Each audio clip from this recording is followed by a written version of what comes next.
Back on this episode, we travel from Mooloolaba up through the sandy straits to Gary's Anchorage while Kylie gets the cookbook out and makes some chili beef noodles, and they were really nice, I must say.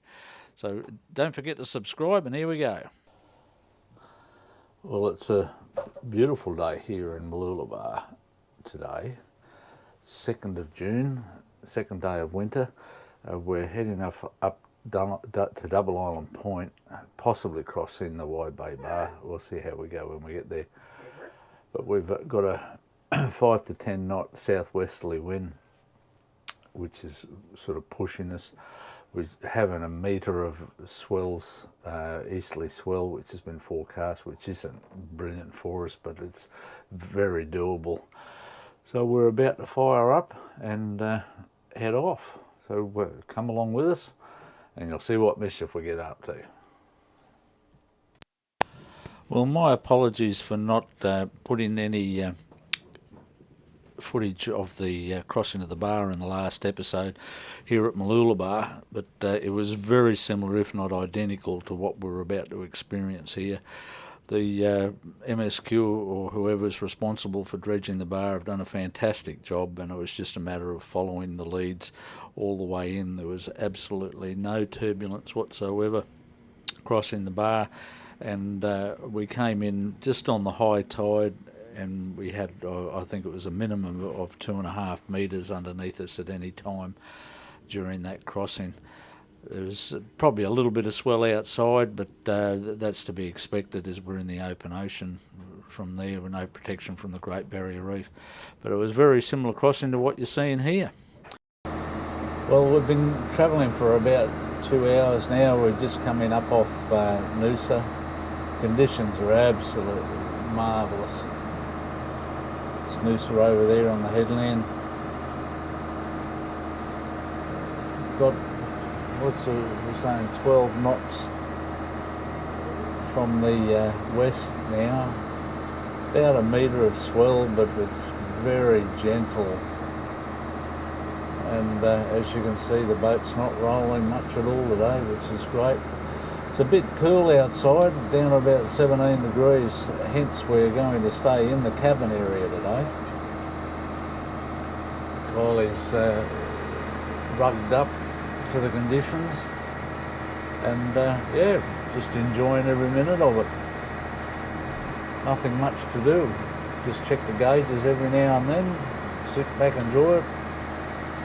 Got my bone conduction earphones on, listening to Macca on a Sunday morning, something I've done for many years and thoroughly enjoy it.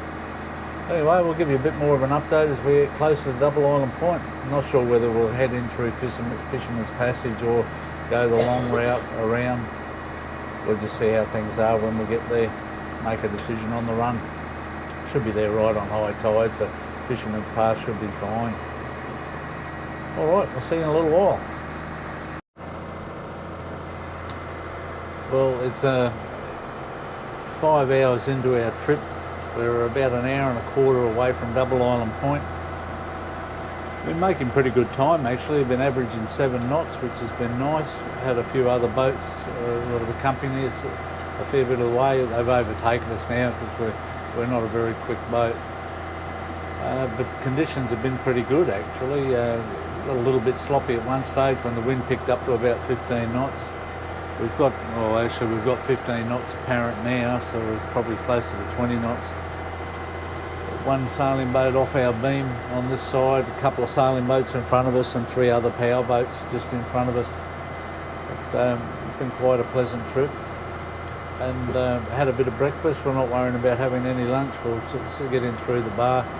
Still undecided as whether we'll go through Fisherman's Gutter or follow the leads. We'll probably end up following the leads, unless one of these other guys in front of us has got some local knowledge and heads in through the gutter. We'll sort of mark his track and possibly follow that, but time will tell. All right, we'll give you an update when we make that decision. See you shortly. Well, 5.25 hours after we left Mooloolaba, we've finally got to Double Island Point. We're just coming past the lighthouse now. lighthouse on the end of that peninsula there. We've got a few other boats over here, a couple of sailing boats we're following in.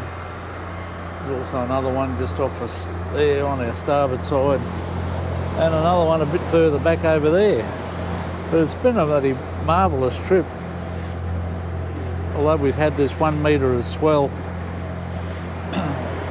on our beam, or just after our beam, it's been quite pleasant. We've just gone up and down with the swells, but we haven't been rocking and side to side too much at all. No one seems to be going through the Fisherman's Passage, so we're going to stick to the traditional method and follow the leads in. They're a fair way out. We've probably got another hour and a quarter to go to the first fairway. I'll just show you on the chart where we're going. I've plotted a course for the first fairway. I hope the frame rates are all right here. Probably not, but yeah, I'll zoom out a bit. That was our old track last year going up through Fisherman's Gutter, which saves a fair bit of time, but we're going to go right up to here. They've put the first fair lead a fair way off. We're an hour 28 to that first fairway, and then we'll come in through these well, they're artificial beacons. They show up on the AIS, but they don't, not an actual beacon in the water. And that appears to be where everyone else is going. The 3 or 4 powerboats are ahead of us. They're down there at the moment, lined up, waiting to go through. So we'll stick with tradition and do the same. I'll come back to you just as we hit the first fairway. I've decided to venture outside for the first time in the day. It was about 1 o'clock at the moment, and it's just such a stunning view. We're just going past Double Island Point. There's the lighthouse on the hill there, and the coloured sands, I think they call it. Used to be where the lagoon was at Double Island Point. A beautiful spot to camp overnight, but unfortunately it's not there anymore. One of the boats that went past us has decided he's anchored up in there somewhere. And just coming into view now. But we decided it's still early, and we've got a couple of hours yet for the tide. We're not going to do Fisherman's Passage.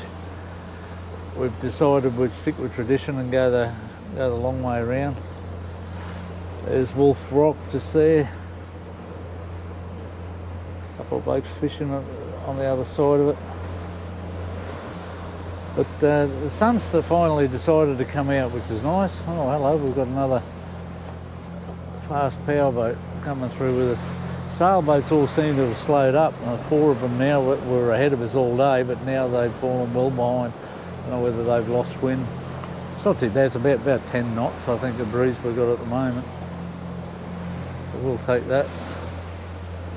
So we're heading off. Another hour or so. Let me see. I'll put the screen here on. An hour and 15 to our first mark. I'll come back to you then.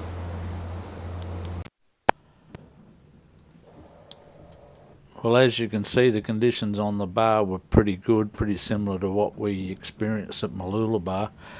There was a swell of about 1 metre, and this trawler was coming out against the swell, and he did sort of bog into one wave and bounce out over the top of it, but other than that, he experienced a pretty good time, similar to us.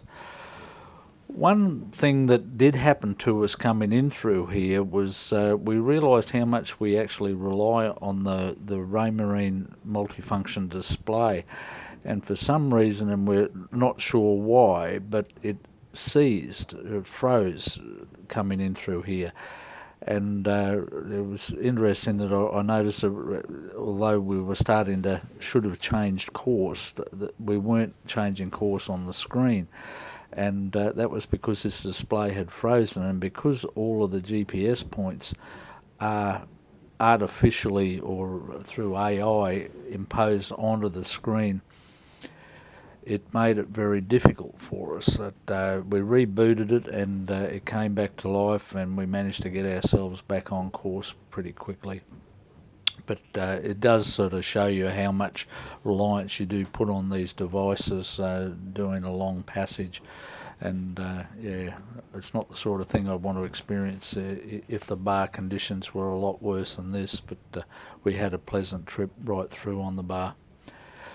Coming up very shortly, we switch over to slow motion, and you can see us come in through the bar under slow-mo conditions.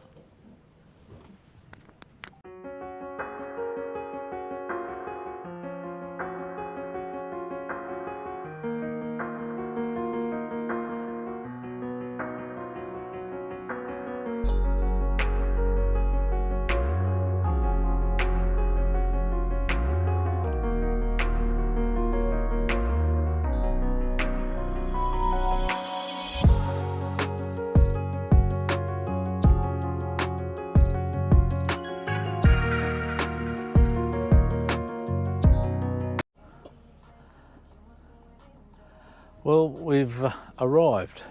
We've just anchored, we've just come in through the heads. That's the Wide Bay Bar over there. We can see the barge going back and forward to Inskip Point, and we were going to go into Pelican Bay, but it's a bit shallow in there, and there's 4 or 5 boats in there already, so we thought we'd just come across the other side of the bay. That's Kari Island there, so we just anchored up. Tin Can Bay's up that way. So we've just parked ourselves here for the night. Just dropped the anchor. We're in about 8 metres of water, I think. About 35 metres of chain out. And about to open a beer. So thanks for your company on the trip up here. It was quite successful. And we'll talk to you again at some other stage. Well, good morning. I think we're about the 3rd of June today. Winter's morning definitely, 13 degrees when we got up this morning, so we're rugged up, we're wearing our Ugg boots and our jackets, and Kylie's got something on, I don't know what it's called, but it looks very warm. We're here down at the mouth of the Wide Bay Bar, and we're going to head up to Gary's Anchorage. We're going to sit up there for a couple of days. I'll do a bit of editing, see if we can get a YouTube up and out for everyone to see. So yeah, we're just picking up the anchor very shortly and heading up to Gary's Anchorage, so we'll see you up there.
As you can see, there was beautiful conditions at Gary's Anchorage, which gave Kylie plenty of time to get out the recipe book.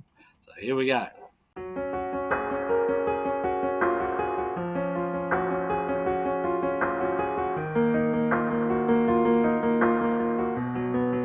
Right, now go. New hair, new me, whatever. Tomorrow night's dinner, already organising. I'm going to do Naji Maheshi's best lamb shoulder ever. So it's from Recipe Tin Eats, which is rapidly becoming my new favourite cookbook. I have marinated a boned shoulder in olive oil, oregano, thyme and parsley because the 5 kilos of rosemary that I had dried at home I forgot to bring with me. So that's all marinated and it's in a cryovac bag. I didn't suck it down. And that will go in the fridge and I will start cooking that tomorrow morning about 7 a.m. Maybe 8 because God knows I'm not getting out of bed at 7. It's too bloody cold. But anyway, that's that one. And tonight's is spicy Sichuan pork mince with beef because I don't have any pork. And that's it there. John's probably going to do a bit of a film of me doing it. It's easy peasy. It's just got beans, greens, mince, oyster sauce, ketchup, mayonnaise. I don't have any sriracha, so I'm using chili crush and any greens that I have. So that will be shortly. But at the moment, that's tomorrow night's dinner sorted. There you go. What? Bloody chili crunch. Every time goes all yuck. This is tonight's dinner, and it's another one of Naji's. It's her spicy pork noodles. So there's 1.5 tablespoons of oyster, 1.5 tablespoons of ketchup mayonnaise, and it says 4 teaspoons of sambal iolak, but I don't have it. So I'm going to very gently put in 2 teaspoons of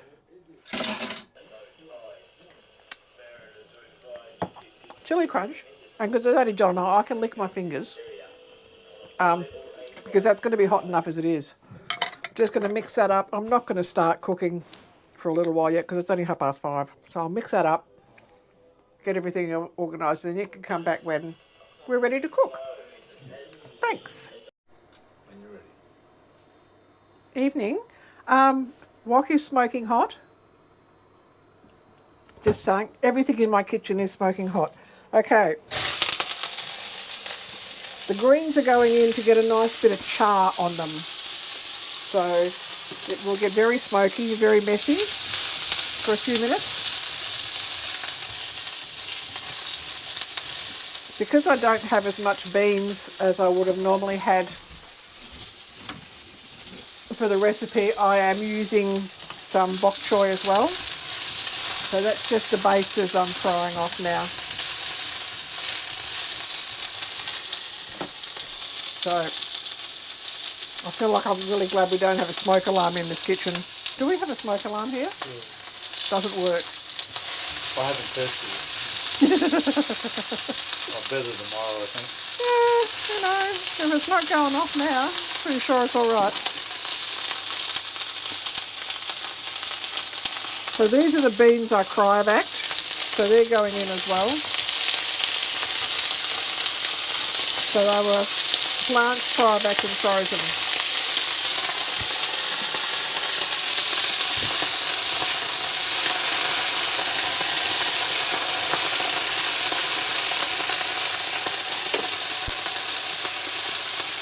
So I just want to cook some of that water off. I just want to cook some of that water off the beans and give them a bit of a brown, bit of a char.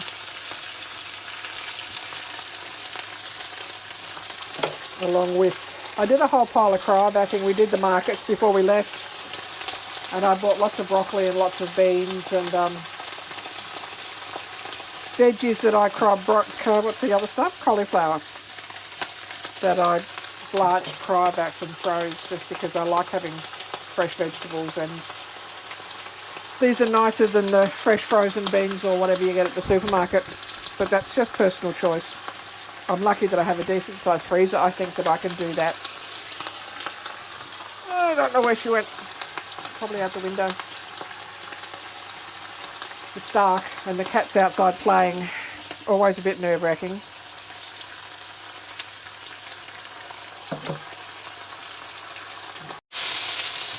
Okay, I did get John to turn that off because it was not terribly exciting watching that happen. So now they're going into a bowl. Put that back on, some more oil. My garlic, ginger and onion are going in.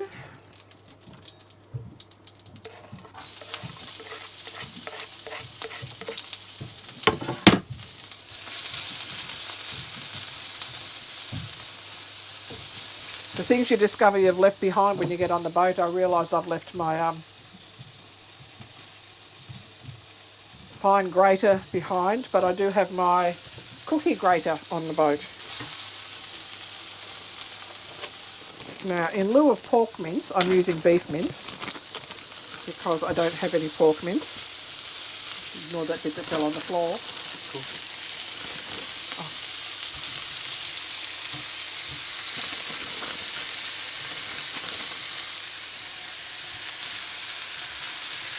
And again with this, I want it to char. So I'm not going to stir it too much.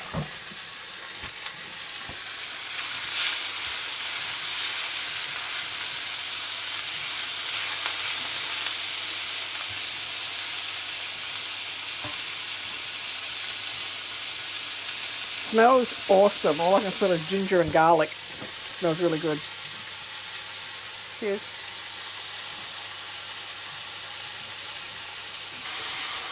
If we have to turn the Jenny on, we have to turn the Jenny on. I'm trying to be really good and just try not to use a Jenny, really, to prove that we can. Tomorrow, the lamb I'll do on the barbecue all day, just have it on a really slow cook on the barbecue, and I'll start that at, it says 12 hours, but I'm kind of figuring, 8 should just about do it.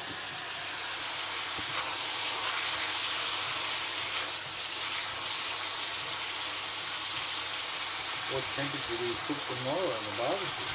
As low as I can get. Okay. And if I'd brought my meter with me, I would know that what it was. That'll be real cold. Oh, you are so funny. Oh, we've got the thermometer gun thing, haven't we? Yeah. No, that's all right. I think she cooks it. Just go through the book here because otherwise I have no idea. For anyone who thinks that I cook off my own bat, I don't. Really. Sometimes I do. I've never known anyone to have so many cookbooks. Yeah, but you eat well. Oh, I can't find it now. I'll find it later. It's cooked on a really low temperature. I do know that. I don't often follow recipes. I tend to, like this one, I've changed it to suit what I've got in the cupboard. I didn't have enough beans, so I used greens. I didn't have the other sauce, so I used another one. Cooking's all about making do with what you've got. So I'm not really a slave to any recipes. One thing we have found with the induction cooktop, without the gas, is it doesn't cook on the sides. It will only cook from the base where it heats up. Yeah, it's true.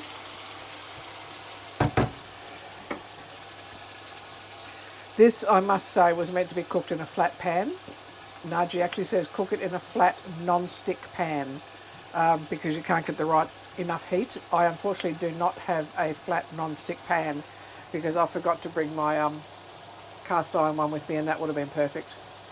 So, again, winging it.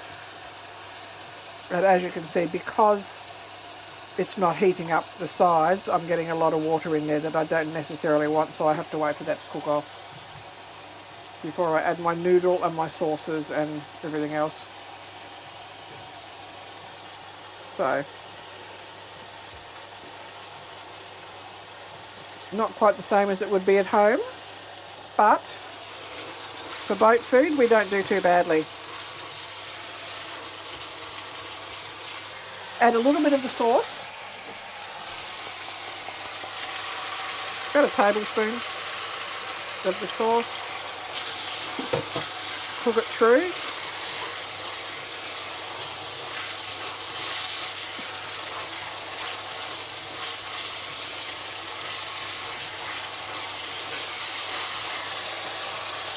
Beans and greens, to which I will add the tops of the bok choy and the noodles, and then the rest of the sauce.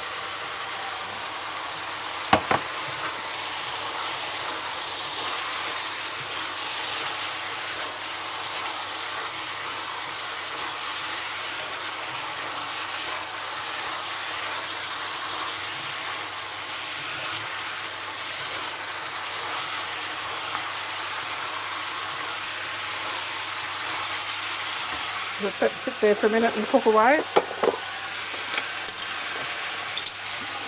Table setter, please, my son, my friend, my husband, my love. Serviettes.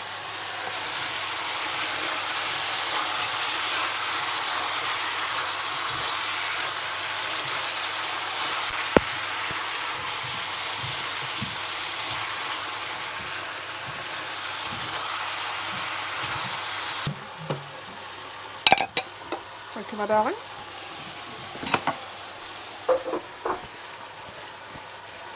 Thank you, my darling.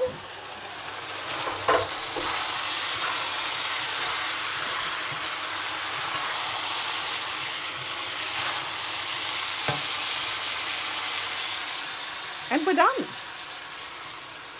And that is it. Okay, tabling. Not yours, Cookie. No, it's not yours, Cookie. I am going to put extra oyster and extra crunch on the table because I love the chili crunch. So, that's it. So there we go. Kylie's kitchen. Hope you enjoy it. Give it a try. It's a great recipe. Well, we hope you all enjoyed that episode, and we look forward to you joining us next week when we venture from Gary's Anchorage up as far as Watumba Creek on Gary Island, and then travel down to Urangan where we have some coffee and cake and get the newspaper, and then head off up to Burham Heads where we enjoyed a couple of lovely days there. Anyway, hope to see you again next week. Bye.